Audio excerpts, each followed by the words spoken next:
Ore jokanya minyalo moso gi bae kamera bari ko gi mosi. Jokanya oyimore uru. Ageno nuriyo maber. Kendo Pasaka mabiro chieng' tich abich ni be waikore ne mondo wa celebrate Pasaka kanyakla. Erokamano. NGCDF dong kodu koso kawuono nitiere bura ni nochuo chieng' e od bura. But kawuono en wach machiel ni NGCDF pok okelnwe bengi. Ma udwaro ni Mbadi obi kiny.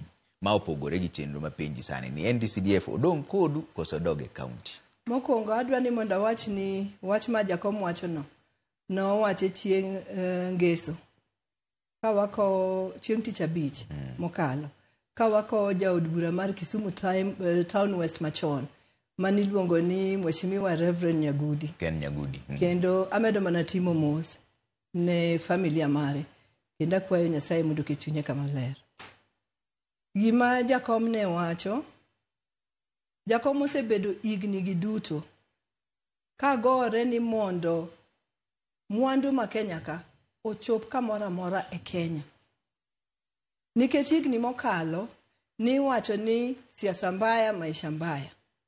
Ni kokiriwri gi sirikal to koro mwandu ma Kenya ok uyudi.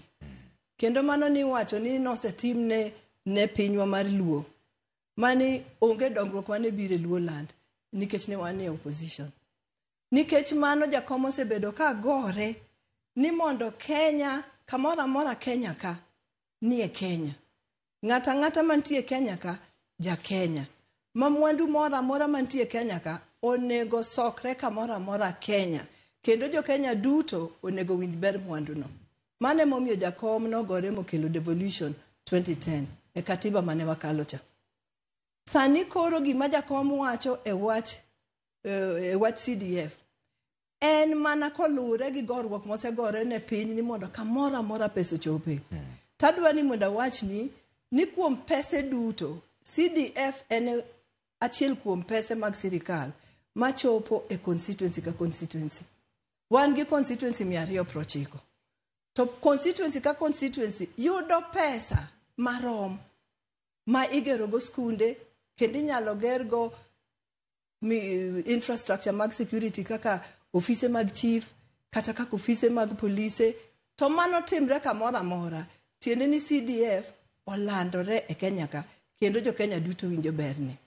Mae maparo ni jakom koro makego